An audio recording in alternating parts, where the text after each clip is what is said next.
Good morning and welcome to ASL's HR in 10. At 10. I'm Jason Perry, And I'm Kimberly Bradshaw.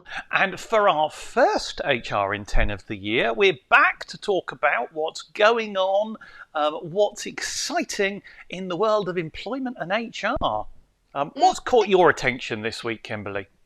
Well, I don't know that other people might view it as exciting, but all the strikes and the impact that has on parents is a big one for me. Well, yeah, we've had quite a lot with strikes for a while. We were talking to an employer yesterday in the ASL HR forum where the impact the rail strikes have had on them and workers. But yeah, I guess we've got teacher strikes now.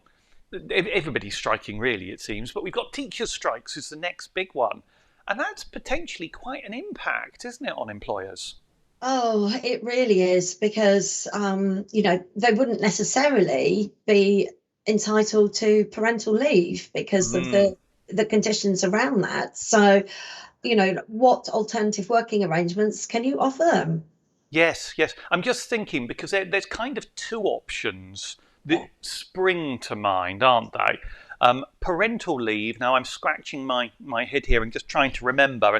Parental leave needs to be taken in blocks of whole weeks, doesn't it? It does, and I believe you need to give 21 days notice Yes. as But a well, which block of a whole week is no use to you for a strike. no. Um, and I guess the other one, you've got some opportunity to have leave for dependents. Mm. Maybe that will work for people. Yes, potentially. I mean, it certainly is designed more for emergencies, but is that not one that's forward planned as well? Well, and then you've got on Consider. exactly the same thing that I was looking at yesterday. And the key point here is about it being an emergency and unforeseen. You need urgent time off for. And the problem is with these strikes, we all know they're coming. And therefore, I'm not sure that an employer is obliged to give time off for them. I mean, having said that, the time off's unpaid, isn't it? Yes. Yeah. So they could take unpaid leave or they could take holiday. But the problem with that is if you've booked out a holiday and then they decide not to go ahead with that strike that day, then it's just a real pain for everybody. It is, and I was talking to a small employer yesterday who'd already decided that they wanted to look after their people, and it was really difficult, and they'd take the hit and they would pay their person to have that day off because there was no credible alternative. It sounds like a lovely idea, but we don't know how long these strikes are going to go on for. And looking at what else is going on in the market, whether or not it's rail strikes or nurses strikes or the emergency call handlers, I'm wondering whether that's a wise move in the current climate. Well, it could be quite costly. I mean, I think it's highly commendable and a brilliant example of employee engagement. Mm-hmm. Just sneaking that in quickly today. Um, but as you say, and which strikes does it apply to? Does it apply when it's the nurses, or is it only when it's the teachers and the rail strikers, or, Yeah. making it equitable for everybody? Yes. Yeah. Obviously, those that can work from home, it's much more straightforward, but a lot of people can't work from home. Yes. I think the big difficulty here is it's easy to say you'll do that when you see it as a single event. But if what we're actually going to see is, let's say, a couple of strike days a month now for maybe 6 months, I think for any employer to say, actually, we're giving 12 extra days off, that is unlikely to be sustainable for many employers. Mm. And then, do we have a risk of setting, practice and customs? Yep. So they would it be expected every Yeah. time? Yeah. So So what do you think is the key here? well, I would, for those that can work from home, I would suggest that they work from home. For those that can't, either take the unpaid leave, but do it on a rights to time off.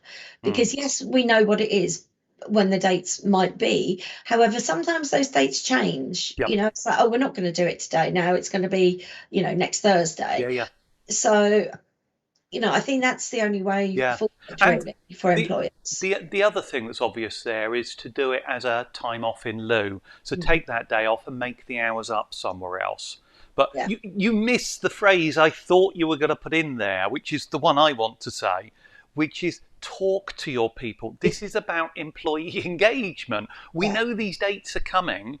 So don't wait to the day before strike day and go, oh no, what are we going to do about, you know, yeah. 10 staff not coming in tomorrow? This is about employee engagement at its best, isn't it? Yes, it is. And just going back to the time off in lieu, um, not everybody has that. So that could be setting another dangerous precedent as Yes. well, unless it's in somebody's contract. So, Yeah. yeah, talk I to think people, to get do that and to set that up as a practicable solution for strike action, I think is probably a sensible way that you could, let's say, ride out and minimise the effects of a precedent. They know it was a special event because, but it needs planning and it needs communication. Yes, it does. Because what if everybody is a parent? Yep. So, Yeah. uh, Which they're not going to be. So, mhm. what else has got your attention this week? Well, I mean, it's linked to that really, but it's about was it Professor Susan Hopkins, the where's she chief medical officer? UKHSA, I think, the UK Health Service Agency, is it? Yeah, She was one of these wonderful characters who regularly did the next slide, please, show in Downing Street during COVID, wasn't she? yes, Um, so head of, I'm not sure if it's NHS England or Health England but something like that. But yeah. she's recommended that actually don't send your kid to school if they're a little bit poorly. Well, yes, I mean, certainly COVID rates are rising again. And There's flu. yeah, I was just going to say there's some hideous flus going Mm. around. Um, but again, that's parents might be needing more time off. So obviously, in those situations, they are entitled to reasonable time off, Mm. which is unpaid. But again, with the cost of living, the strikes, it it's another one of engage your staff, talk to them, isn't it? Yes, yes, it is. And I mean, one of the things that I would say, be careful here.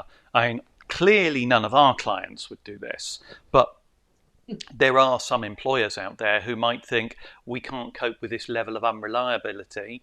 We're going to terminate the employment of somebody who's taking time off in order to look after their dependents.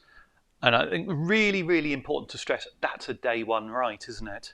Mm-hmm. Yeah, So it would be automatically unfair dismissal. indeed. I mean, there might be a smidge of discrimination in there as Yeah, well. yeah, So, yeah, that is also a very tricky one. yes. So you taking hard action against it. You have to find a way of coping with this as an employer, Yeah, and we have. It feels like we've been saying this forever now, but we have difficult times to navigate while we get through these problems. And yeah, there's one other one. You know, while we're talking about parents and schools and so on, have you remember the tribunal case about Harper Trust versus trying to think of her name. Brazel. Yes, yes, which was the term time only teacher, the holiday pay claim. Mm. Um, you and I both said there needed to be some clarity on this because what effectively has happened is seasonal contract people or part-year contract people now effectively have an unfair advantage over permanent full-time staff in regard holiday pay, don't they? They do. I mean, they are entitled to the same 5.6 weeks of statutory holiday pay Yeah. as somebody that works, every single working day there is. Yes. Yes. Um, I thought there needed to be some clarity on this. I'm not entirely sure we're getting the clarity, but the government have started a consultation. Early indications are not looking exciting for me, but Mm. they have started a consultation. They're talking about it. But the suggestions are the burden of holiday pay is going to go up for almost everybody, or could for part-time workers, temporary workers, and so on. Any thoughts on what's going on there?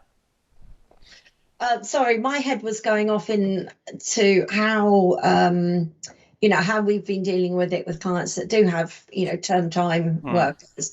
And what they've done is typically require the individual to take their holiday during the school holidays Yes. or that kind of thing.